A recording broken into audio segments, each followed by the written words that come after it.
rappeler le calendrier général hein, en deux mots. Donc là, on est au début finalement de cette révision de la charte. Donc aujourd'hui, on l'a vu, on a fait des ateliers, on a esquissé parfois des sujets, parfois en ayant parfois l'impression qu'on ne va pas au bout du truc. Mais ça fait partie du jeu et on aura encore pas mal de réunions pour travailler ce projet 2039. Là, on est vraiment à la fin des deux premières étapes, c'est-à-dire l'évaluation de la charte en vigueur et le diagnostic.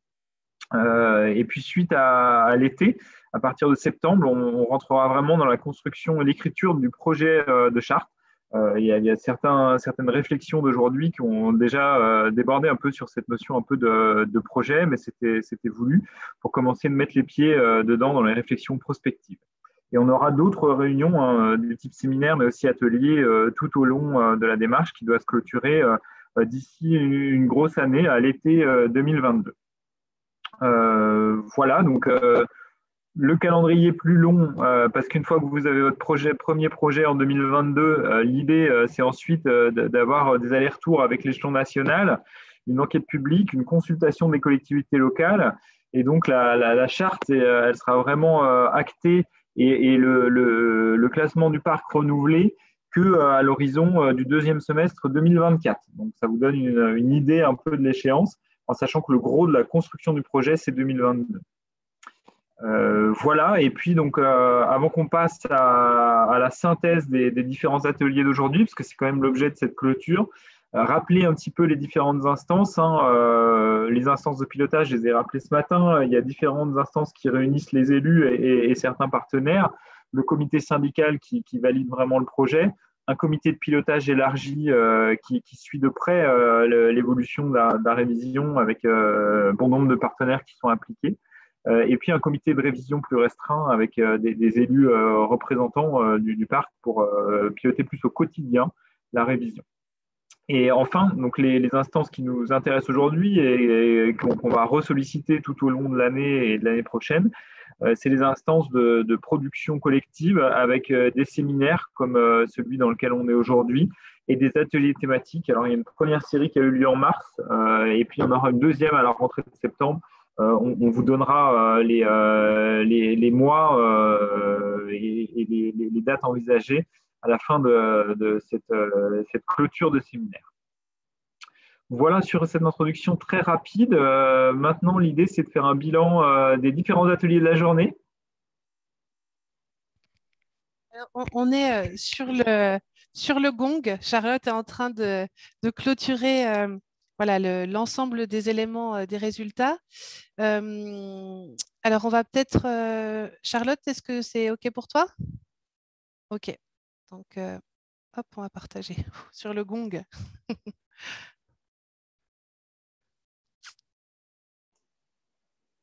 Pour l'instant, on ne voit rien. Ça y est, c'est bon. Alors déjà, les premiers éléments. Voilà, c'est vrai que on voulait aussi vous montrer globalement sur la journée où on en était. On a donc eu près de 85 participants de 13h30 jusqu'à ce soir. Quelques-uns sont arrivés aussi en cours de route, donc on atteint presque les 90. On est en moyenne à peu près à 4 heures d'échange par participant. On a eu donc 8 ateliers en tout sur la journée. Donc, je sais que ça a été très ardu parce qu'en effet, très rapide.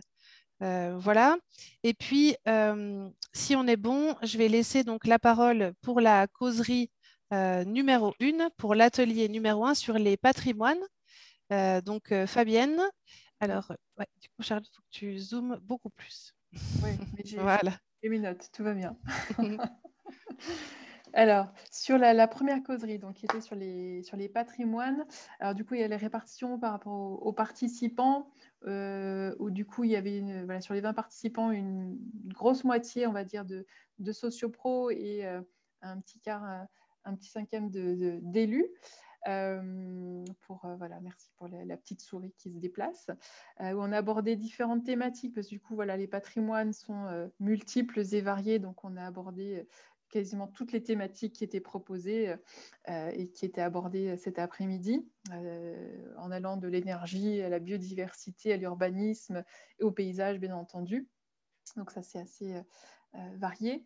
Et puis pour voilà, faire vraiment une synthèse de ce qui s'est dit, vraiment de synthèse de chez synthèse, par rapport au patrimoine qui caractérise la montagne de Reims, avec la notion de multiplicité des paysages et cette notion de paysage vertical qui va du sol au sous-sol même jusqu'aux forêts, aux chapeaux forestiers, en passant par les vignes bien sûr, mais également par les caves. Ça, c'est vraiment ce qui caractérise les paysages et le patrimoine de la montagne de Reims, mais également tout ce qui concerne le patrimoine géologique et le patrimoine architectural qui est fortement lié justement à la géologie, tout comme la biodiversité va aussi être liée à ce sol. Donc, il y a vraiment une attache au sol qui est importante. On a aussi abordé les notions de patrimoine immatériel qui étaient peut-être aussi en perdition. Et bien sûr, les patrimoines qui se caractérisent par rapport au massif forestier, avec bien entendu la réserve des Faux, qui est une représentation assez exceptionnelle à l'échelle mondiale, et bien sûr par sa biodiversité également. Sur les menaces qui fragilisent ces patrimoines, là aussi, de nombreuses menaces ont été mises en avant, donc il y a une vraie conscience, une prise de conscience sur ces menaces, notamment par rapport à l'uniformisation, l'urbanisation, le développement peut-être des énergies renouvelables vis-à-vis de ces patrimoines, le changement climatique, bien sûr, à l'œuvre, qui peut fragiliser aussi ces patrimoines et notamment la raréfaction de la ressource en eau. Les questions aussi de disparition d'habitats, notamment de vergers, puisque du coup, apparemment, c'était une caractéristique verger-vigne sur le territoire, et aussi toutes les pertes de biodiversité que subit le territoire, et plus localement, des menaces également sur certains sites naturels par rapport à la surfréquentation et développement des engins motorisés. Au regard de ces patrimoines, en termes de devenir, et notamment vis-à-vis du rôle de la charte et du syndicat mixte du parc, avec une vraie volonté justement plutôt d'assurer la cohérence des stratégies de préservation et de valorisation pour justement que l'une ne soit pas mise en avant aux dépens d'autres. Donc vraiment cette cohérence de stratégie, et également une volonté ou une attente plutôt de définir des objectifs concrets de valorisation, de préservation de ces patrimoines et de développer cette vision d'ensemble coordonnée. Et puis bien sûr, en termes de rôle vis-à-vis du syndicat mixte, d'assurer la communication des actions portées et puis bien sûr représenter les couleurs du parc. Ça marche, merci. On va passer donc à la causerie numéro 2. Hop. Donc ça, c'est la nôtre. La montagne de Reims, quelle identité rurale et culturelle aujourd'hui? Donc on était un peu moins sur cet atelier. On était 11 participants en tout. En revanche, on était près de 45% d'élus sur cet atelier. Alors, comme on était sur quelque chose de très transversal, hein, l'identité, on a abordé quasiment l'ensemble des thématiques avec un peu plus sur les questions patrimoine architectural et culturel, les paysages, biodiversité. Euh, euh, En ce qui concerne le compte-rendu, alors pareil, hein, comme Fabienne, c'est une synthèse assez rapide. Des comptes-rendus plus complets vous seront envoyés aussi. Donc, sur des mots-clés qui caractérisent l'identité, on a parlé de la variété des paysages, de ce territoire qui finalement avait beaucoup de diversité, et pas forcément que dans les paysages, mais aussi dans plein d'autres sujets, notamment la diversité sur les disparités plutôt sur le volet culturel. On a parlé de coteaux viticoles, forêts, montagnes, sur ces mots-clés qui caractérisent l'identité. Il y a eu tout un gros échange sur la jeunesse, l'éducation, sur ce besoin aussi de penser aussi aux plus jeunes. On a eu aussi des éléments un peu plus sur de l'émotion, avec la notion notamment de liberté, un territoire avec beaucoup de liberté sur ce territoire, la nature, le fait de faire ensemble, et puis une grande richesse culturelle avec une histoire qui a marqué les patrimoines. Comment la préserver? On a évoqué, et je crois que ça a été le cas dans plusieurs ateliers, un besoin de mission expérimentale et pédagogique, notamment par la place du territoire septentrional lié au changement climatique, avec une place qui pourra aussi faire l'objet d'expérimentation sur cette notion-là. En parallèle avec le mot-clé sur jeunesse éducation, on a éduqué, sensibilisé les plus jeunes pour préserver cette identité. Il y a eu tous des échanges autour du devoir de mémoire, de cette place de l'histoire qui a façonné un peu, voilà, notamment les patrimoines. Et puis, sur comment la préserver, et je crois que c'est quelque chose qui a été dit un peu partout, cette notion de communiquer, sensibiliser, faire passer les messages. Quelques éléments facteurs de perte, risque de perte de cette identité. Bien sûr, le réchauffement climatique. On a noté aussi les contours de cette identité du territoire assez difficile à identifier, en tout cas pour l'instant. Je parlais tout à l'heure de disparités, et notamment en termes de culture, d'éducation, de paysage. Et on sent vraiment voilà, une unité qui est pour l'instant, en tout cas, complexe à construire. On a eu des éléments assez variés sur cette identité. On a retenu quelques paroles, même si voilà, ce n'est pas, voilà, c'est pas complet, mais on a entendu voilà, prendre soin de la montagne de Reims et notamment de son identité. On a évoqué aussi le besoin d'assembler les fiertés et de les mutualiser. Avec notamment les fiertés autour du monde viticole et les fiertés autour de la biodiversité, de la forêt. Et puis, quelque chose qui nous a, nous, touchés particulièrement, mais ça, c'est la parole d'animateur, hein, sur monter en montagne de Reims, c'est comme rentrer dans un cocon. Voilà, on rentre dans un autre lieu. Et ça peut aussi faire partie de l'identité. Et je m'en arrête là et on passe du coup la parole sur l'atelier 3. Qui est être parc naturel régional hier, aujourd'hui et demain, et c'est Xavier. Oui, alors effectivement, nous c'était un atelier, on n'était pas très nombreux, hein, parce qu'il y avait 9 participants, mais on a pu aborder cette question d'être au parc. Alors, pas mal en représentant, on avait quelques représentants du territoire, des acteurs socioprofessionnels, et on avait aussi des représentants des partenaires, hein, des partenaires techniques du parc, ainsi que des membres de l'équipe du parc. On a abordé forcément différentes thématiques sur cette question d'être au parc, parce que forcément, on parle tout de suite de thématiques voilà, comme l'agriculture, viticulture, la biodiversité, l'environnement, l'urbanisme, l'éducation à l'environnement aussi, qui est beaucoup ressorti. Et donc, on a pu dresser quelques grandes lignes de ce que signifie être au parc, d'une part, et qu'est-ce qu'on attend d'un parc ou du parc à l'horizon 2040. Donc, sur ce que signifie finalement être au parc, on avait posé la question quelle valeur représente le mieux le parc de la montagne de Reims. Les choses qui sont ressorties, hein, déjà, c'est l'engagement collectif qui représente aujourd'hui ce que c'est que le parc.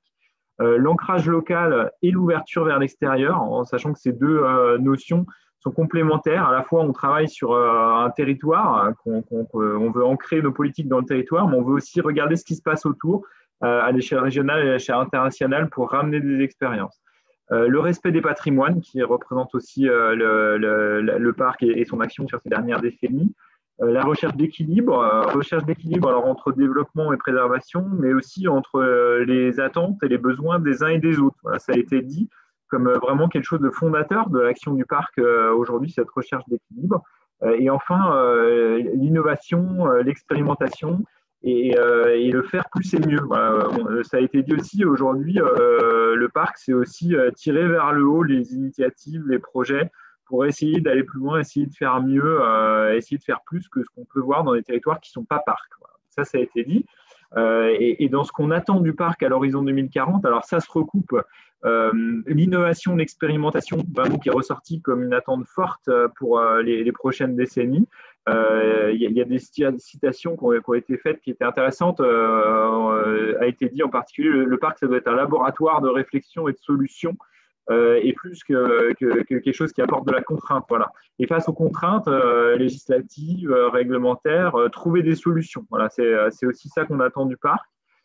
Travailler collectivement, forcément, hein, parce qu'encore une fois, ça peut être que collectif, le travail sur une charte de parc. Et puis, d'autres points plus importants liés à la place de l'habitant et à l'appropriation du parc par les habitants. On attend que le parc crée les conditions du bien vivre ensemble avec un contexte post-Covid qui n'est pas simple et qui va peut-être chambouler un peu les habitudes. Et puis, on attend aussi du parc forcément qu'il informe, qu'il sensibilise, qu'il implique les acteurs et les habitants dans un projet de territoire qui soit vraiment incarné.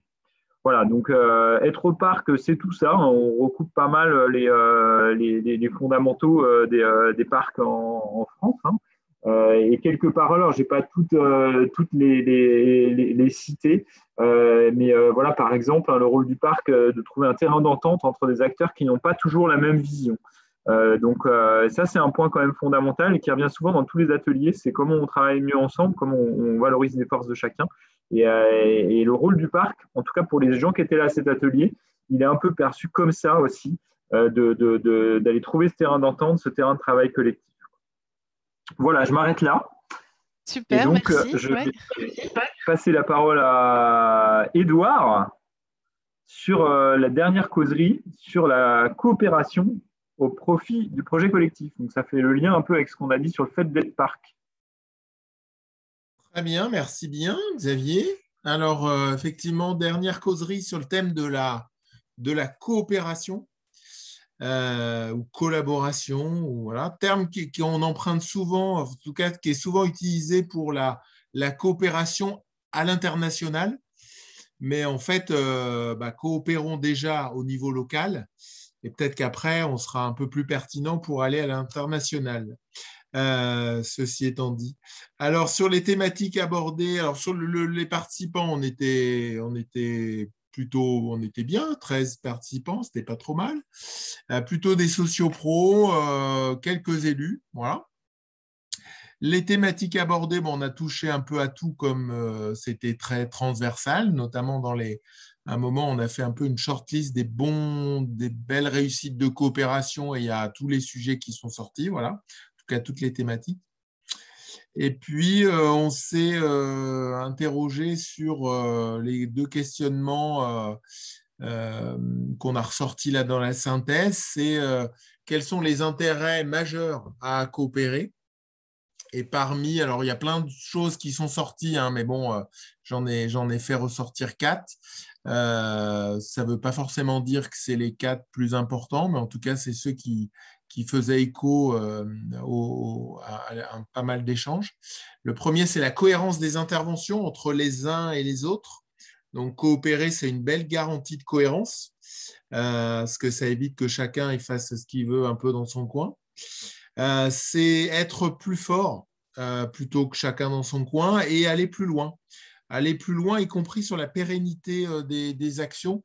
Une personne a évoqué effectivement que le fait qu'on coopère, c'est une belle garantie que ça dure en fait, quelque part. Alors que quand on est tout seul à jouer, à un moment, on peut s'arrêter et en fait, il n'y a personne qui va prendre le relais ou personne qui va dire non, mais on ne peut pas s'arrêter là par si bon chemin. Donc, voilà. Apporter des réponses pertinentes. Pour certaines personnes, c'était une évidence, en fait, coopérer, parce que tout seul, on n'est pas à même de répondre aux problématiques de la montagne de Reims. Voilà. Et enfin, s'enrichir. Donc là, c'était plus une approche d'enrichissement humain, de travailler et de coopérer avec les uns et les autres. Ça permet à chacun de s'enrichir. Ensuite, on s'est interrogé sur les conditions de réussite, parce que ce n'est pas tout d'être convaincu sur l'intérêt de coopérer. Quelles sont les conditions à réunir pour être sûr qu'on réussisse cette coopération? Donc, ce qui apparaît bien logiquement, la première condition, c'est que pour travailler ensemble, il faut déjà se connaître, il faut s'écouter, se comprendre, chacun avec ses préoccupations, chacun avec ses contraintes. C'est important à un moment donné de bien clarifier le qui fait quoi dans la coopération, à la fois pour ne pas se marcher sur les pieds, mais aussi être efficace dans ce travail collectif. Ensuite, la troisième condition qui est arrivée, c'est la question de la dynamique de groupe. C'est-à-dire que la coopération, ça ne se décrète pas, ça se vit. Et donc, à un moment, il faut qu'il y ait un animateur, il faut qu'il y ait une animatrice, peu importe. Il faut qu'il y ait une dynamique collective, il faut qu'il y ait une dynamique de groupe. Et il y a un investissement de chacun. Ça, c'est aussi beaucoup apparu. C'est que ce n'est pas parce qu'on est ensemble que l'un doit s'appuyer sur l'autre ou l'autre doit s'appuyer sur l'un. Voilà, c'est vraiment l'investissement de chacun. Et enfin, se former et être aidé parce que coopérer, travailler ensemble, bah, ce n'est pas si simple que ça. Et donc, il ne faut pas hésiter à être aidé et à se faire aider pour travailler ensemble. Et c'est aussi une condition de réussite. Voilà. Puis je crois qu'il y avait des petites citations ou pas, non, je ne sais plus. Ah oui, 1 plus 1, c'est strictement supérieur à 2. Un peu de mathématiques du soir. Et l'adage, ça c'est un peu connu, mais c'est bien de le remettre. Tout seul, on va plus vite, mais ensemble, on va plus loin. Merci Edouard. On passe au défi, Fabienne, au défi quelle transition énergétique pour la montagne de Reims? Oui, grand sujet, grosse question. Alors en participants, on avait on a de nombreux participants, donc 25 participants avec une répartition, alors beaucoup de techniciens, mais aussi des élus, des sociopros, donc assez variés.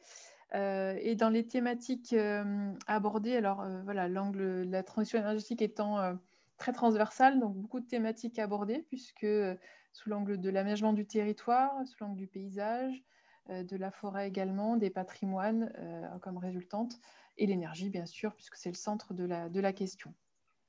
Donc par rapport à cet atelier, l'objectif était de voir dans un premier temps ce que vous étiez prêt à faire ou à ne pas faire pour assurer cette transition énergétique tant attendue.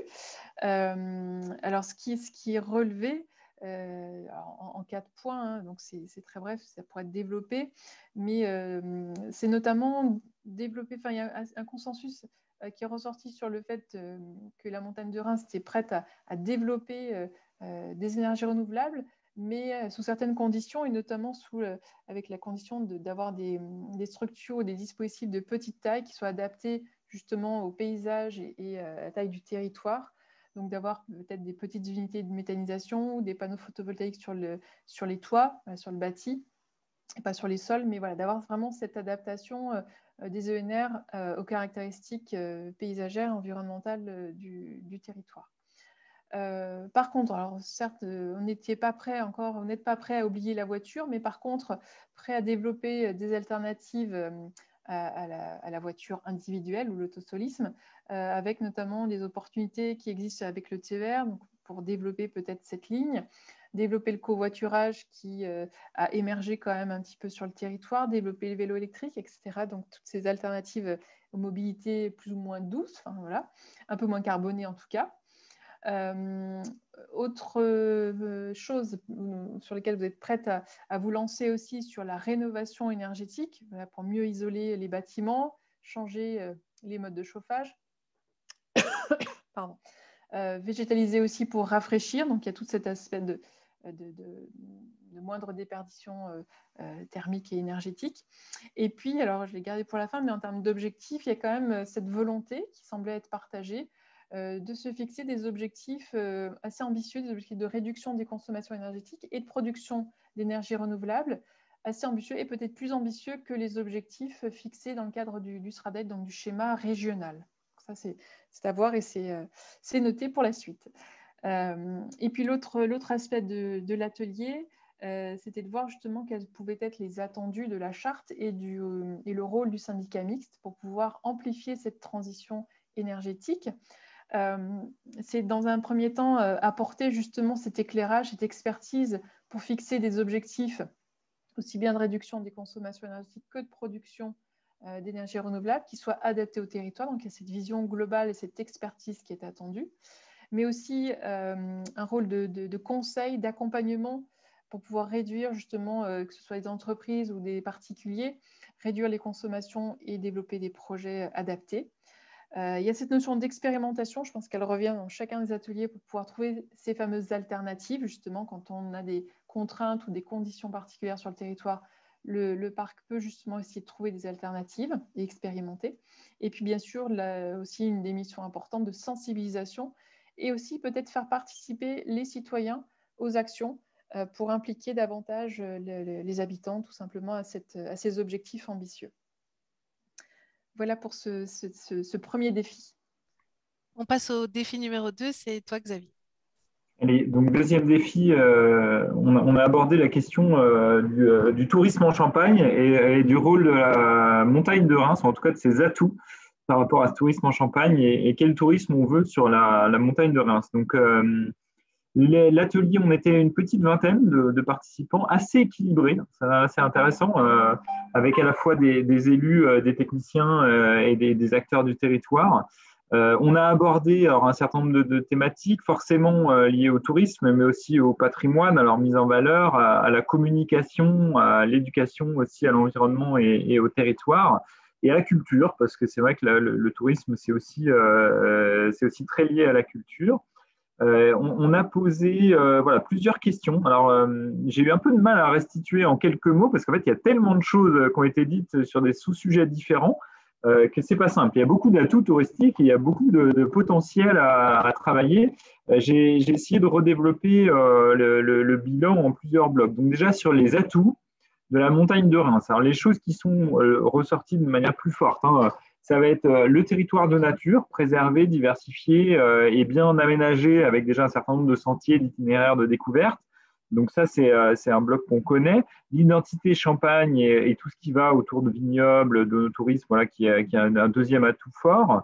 Et puis, on a évoqué d'autres secteurs, d'autres types d'espaces de la montagne de Reims qui constituent des îlots de fraîcheur qui pourraient être davantage valorisés, en particulier la forêt, le massif forestier et les vallées avec la Marne en premier lieu, mais peut-être pas que. Voilà, une variété de patrimoines qui vont avec ça et qui peuvent être aussi valorisés comme les cimetières militaires, les églises, le patrimoine bâti.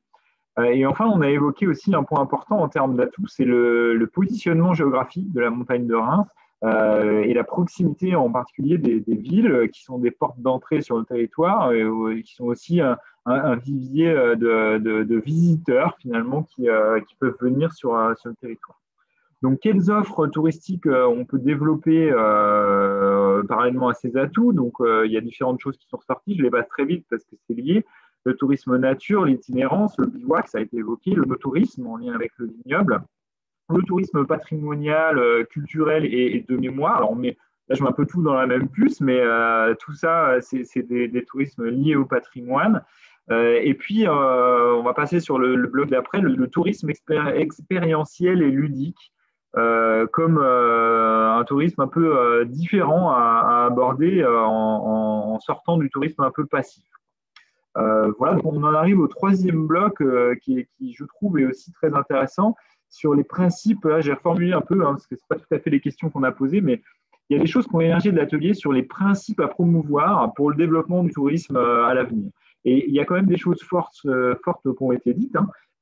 Grosso modo, on voudrait pour 2040 un tourisme de qualité, respectueux de l'environnement, parce qu'on est dans un parc et qu'effectivement, on veut d'abord préserver le parc. Un tourisme d'expérience, donc là, ça renvoie à ce que je disais sur l'offre expérientielle, en allant vers la rencontre, un tourisme de rencontre avec le territoire, de rencontre avec ses acteurs, avec ses producteurs. Donc sortir du côté passif et vraiment être sur l'expérience, la découverte. Un tourisme qui soit respectueux des habitants, qui implique les associations, et j'aurais pu rajouter d'ailleurs, et les producteurs, les gens qui travaillent sur le territoire. Donc aller vers ce type de tourisme-là.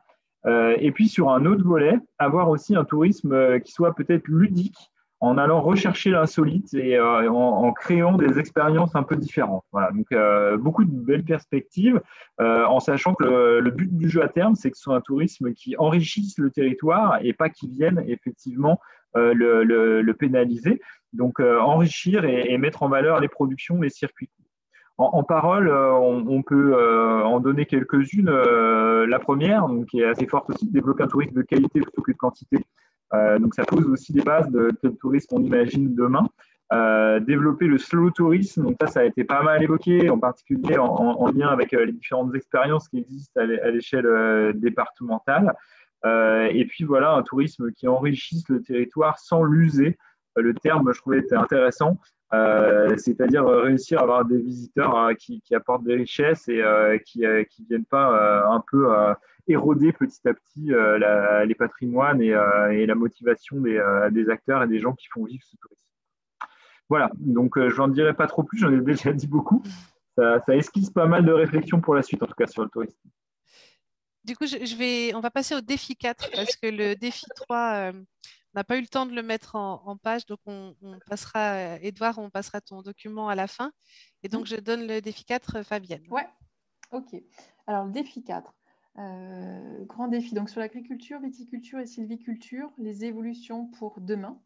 Puisqu'on avait fait le constat justement ensemble des évolutions, mutations, perturbations qui étaient en cours sur ces différentes filières. Donc là, on a un grand nombre de participants, puisqu'on avait 30 personnes et beaucoup de socioprofessionnels qui étaient représentés, mais avec quelques élus quand même pour avoir aussi cette vision-là plus globale.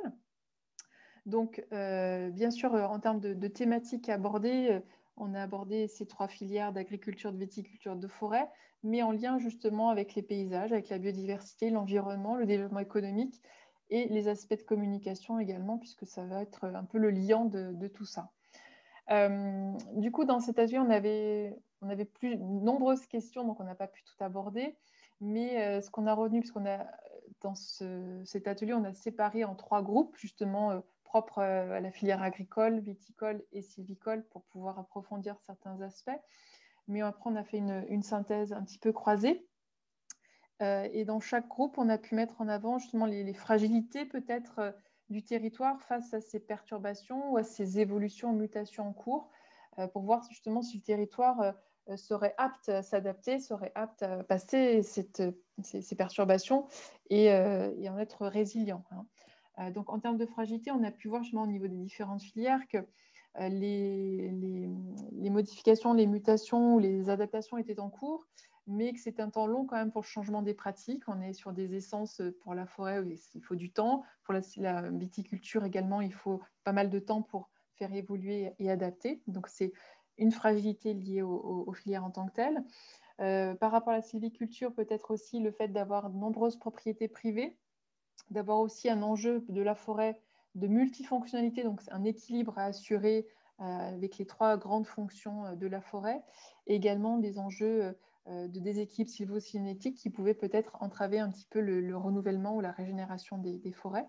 Et puis, plus spécifique à l'agriculture aussi, peut-être une fragilité par rapport à la ressource et à la disponibilité de la ressource en eau, qui du coup entrave aussi peut-être son adaptation, son évolution. Des qualités de sol pas forcément optimales dans certains secteurs du territoire et finalement assez peu de place aussi à la diversification de l'agriculture sur le territoire. En balance aussi, on a pu voir justement les atouts pour pouvoir justement adapter et pérenniser ces filières sur le territoire. A été mis en évidence notamment la force d'organisation et de structure de la filière viticole, bien sûr avec la renommée Champagne, mais sont mis aussi en évidence l'ensemble des certifications, labels et démarches en cours sur le territoire, aussi bien sur l'aspect viticole, agricole ou sylvicole, avec des certifications, des démarches d'amélioration des pratiques de la gestion durable, qui est un atout quand même réel sur le territoire, puisque du coup, ça veut dire que c'est déjà engagé quelque part. Tout le monde a dit voilà, le virage est engagé, mais peut-être pas encore suffisamment et on n'a pas encore suffisamment de résultats. Mais en tout cas, c'est en cours. Il faudra peut-être accentuer là-dessus. Je retiens, oui, sur la fin, préférer morcellement de la forêt privée. Ouais, OK. Et puis sur l'aspect agriculture, en termes d'atouts, puisque du coup, il y a un PAT qui est un plan d'approvisionnement territorial qui est alimentaire, pardon, qui est en cours, et la proximité des agglomérations est aussi un avantage pour pouvoir développer justement ces circuits courts avec cette aire de chalandise à proximité. Donc, c'est aussi une force pour l'agriculture et son développement et sa pérennité. Et puis, on a également fait, comme dans de nombreux ateliers, essayer de mettre en avant les attentes vis-à-vis de la charte et du rôle du syndicat mixte pour pouvoir amplifier ces transitions, améliorer ces démarches, en tout cas les généraliser ou les faire accélérer.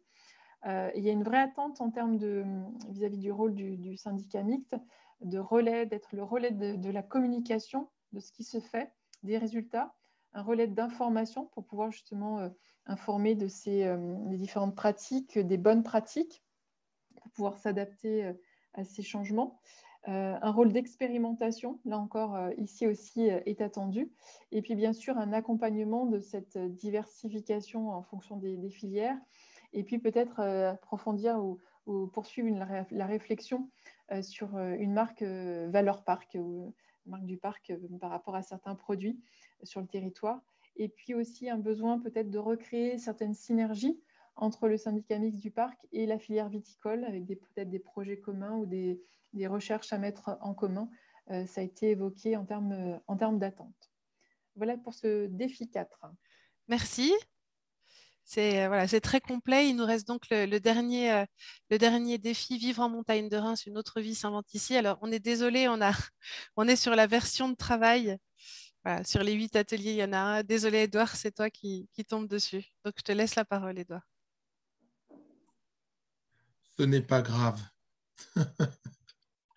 Alors, vivre en montagne de Reims, une autre vie s'invente ici. Donc, nous étions une bonne dizaine, avec une forte représentation des élus. Sur les thématiques, je n'ai pas coché, mais on a parlé de mémoire, de culture, on a parlé de développement économique, on a parlé de patrimoine, de paysage, de forêt, d'alimentation, d'urbanisme. Enfin, on a parlé de tout ça. Peut-être pas trop d'énergie, assis, de mobilité. On a parlé un peu de mobilité. Donc le vivre en montagne de Reims évoque peu tous ces sujets. Et parmi les différentes séquences de travail qu'on a eues, la première, c'était qu'est-ce qu'on garderait de cette qualité de vie et de ce qui fait la qualité de vie aujourd'hui en montagne de Reims et ce qui nous semble positif dans cette vie en montagne de Reims. Et sorti la qualité des paysages, tant bâtis que naturels, et la proximité de la nature, voilà, à sa porte. On sort de sa maison et on se retrouve dans un espace de nature, d'environnement préservé, avec un massif forestier enchanteur, etc. Donc ça, c'est vraiment les choses à garder. Mais il semblerait que plusieurs choses sont à éviter ou empêcher parce qu'ils gagnent du terrain. C'est la transformation, voire le pillage de nos ressources, notamment forestières. Donc les risques, la résidentialisation, donc c'est un peu ce syndrome des villages dortoirs où on part tôt le matin et on rentre tard le soir, et puis la question des conflits d'usage entre les différents utilisateurs, donc ceux qui habitent, ceux qui s'y promènent, ceux à la journée, sur plus longtemps, ceux qui cultivent, ceux qui collectent, ceux qui exploitent, etc. Et puis là où on doit innover, alors c'était un peu une synthèse, alors c'était compliqué parce qu'on a évoqué vraiment plein de choses. Alors c'est dur d'identifier 4 points, hein, mais bon, ce qu'on a retenu avec Marie, c'est le premier item qui me semble, en tout cas moi, vraiment majeur, peut-être encore plus dans un projet de parc naturel régional, c'est la place des habitants, l'implication des habitants comme acteurs de démarche, c'est-à-dire comment faire en sorte que l'habitant ne se contente pas à être dans une posture de demande de service. J'ai envie de bien vivre en montagne de Reims, donc merci de m'offrir ça et ça, et j'attends que ça tombe, quoi, quelque part. Donc, c'est comment les mettre en mode je suis aussi acteur de ma qualité de vie, en fait. Voilà. Donc, je m'implique dans les activités culturelles, dans la création de services, dans l'offre de produits locaux, etc., etc. Ensuite, la question de la relocalisation des activités. C'est la mode en ce moment à l'échelle mondiale, comment relocaliser certaines de production. Mais donc, ça s'applique aussi en montagne de Reims. Comment relocaliser les activités? Alors, on a mis à la terre. Lié à la terre, c'est tout ce qui est lié à l'alimentation, hein. Je n'ai pas mis le mot alimentation, mais c'est derrière ce mot-là. Les activités liées au bois, à la pierre, etc., en mode circulaire, quoi. C'est-à-dire, c'est les circuits courts, mais ça va au-delà du circuit court. C'est vraiment cette économie circulaire, je fais de mes déchets une ressource, etc., quoi. On a aussi beaucoup parlé de culture, d'accès aux services de manière générale, mais le terme culture est arrivé, donc j'ai en charge dans l'équipe cette thématique, donc je suis tout émoustillé parce que c'est un sujet qui me passionne et qui me plaît. Donc, cette culture en milieu rural, sans dénigrer la culture en ville, hein, pas de problème, mais comment réinjecter de la culture et des activités culturelles dans les villages, dans la nature, voilà, avoir une vraie politique culturelle sur ce territoire rural. Et puis, la question des mobilités, voilà, dans ce territoire aussi rural. Voilà. J'en ai terminé.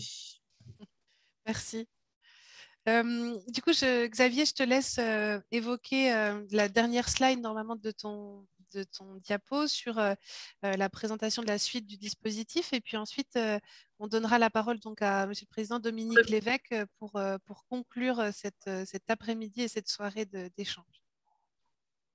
Oui, en deux mots, hein, donc effectivement, on sera amené à se retrouver à partir de la rentrée de septembre, hein, globalement, avec des ateliers qui seront organisés en septembre et des séminaires qui seront organisés, un avant Noël et un autre sur le premier semestre 2022. Donc là, on vous a remis simplement hein, les échéances. Alors, les dates exactes ne sont pas calées, mais elles vous seront communiquées prochainement. Donc, des ateliers thématiques donc pour produire et travailler justement sur les propositions de projets en septembre prochain, donc travailler sur le projet stratégique et les prochains séminaires. Le prochain serait a priori en novembre 2021 avec un autre qui viendra en début d'année prochaine. Voilà, donc ça laisse des échéances. Au-delà de ça, vous serez sollicités probablement les uns et les autres dans d'autres cadres, hein, que ce soit les acteurs, les partenaires, pour travailler. Et là, d'ici l'été, on a la finalisation du diagnostic et de l'évaluation de la charte en vigueur qui sont en cours. Et donc, il y aura aussi possibilité d'aborder ces différents points et de consulter les documents de travail qui vont être mis en place d'ici l'été.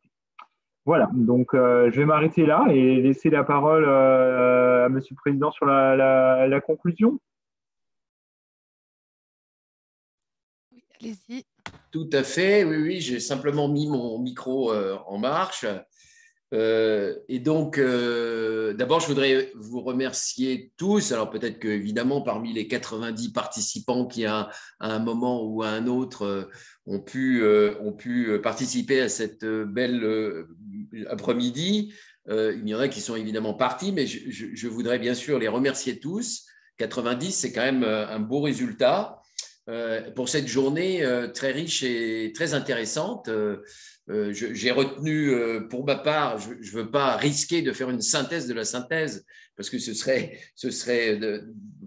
inintéressant, mais j'ai quand même relevé quelques phrases qui me plaisent beaucoup. Par exemple, assurer la cohérence des stratégies de préservation et de valorisation, une unité complexe à construire, bien.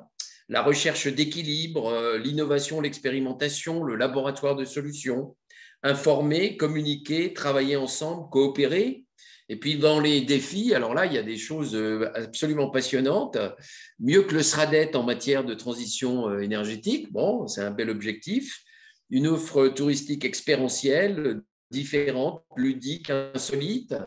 La proximité des agglos pour le développement des circuits courts, le déploiement des mobilités et un certain nombre de relocalisation d'activités. Donc tout ça, c'est vraiment absolument passionnant et vraiment un sincère merci pour la participation très riche des uns et des autres. Un merci évidemment aussi au collectif Urbicand qui nous a permis effectivement d'avoir une vraie animation et qui a permis aux uns et aux autres de s'exprimer et qui nous accompagne donc dans cette révision de charte. Je voudrais remercier aussi évidemment l'équipe du parc sous la conduite de la Folm qui travaille déjà depuis un peu plus d'un an sur cette nouvelle charte que nous sommes en train d'amener sur les fonds baptismaux selon le calendrier qui a été évoqué tout à l'heure. Un remerciement particulier donc à Marie L'Enfant, qui est notre chargée de mission au sein de l'équipe du parc, qui travaille avec beaucoup d'acharnement et de compétences sur cette révision et qui coordonne l'ensemble de l'équipe du parc avec une très forte implication. Et puis, comme vous l'avez dit, Xavier, puisque vous venez de le citer, un prochain rendez-vous pour les ateliers et séminaires qui se dérouleront à la rentrée pour poursuivre donc la construction de la charte. Moi, je suis vraiment enchanté de cette belle journée, on va dire une journée plutôt que l'après-midi, Et merci vraiment à tous pour votre participation tout à fait constructive. Je ne doute pas que nous allons, dans les mois qui viennent, continuer à travailler donc à la construction de cette charte avec l'horizon 2039. Bonne soirée à tous. Merci, bonne Bonsoir. soirée. Merci à tous. Bonsoir. Merci beaucoup, bonne soirée. Merci. Bonne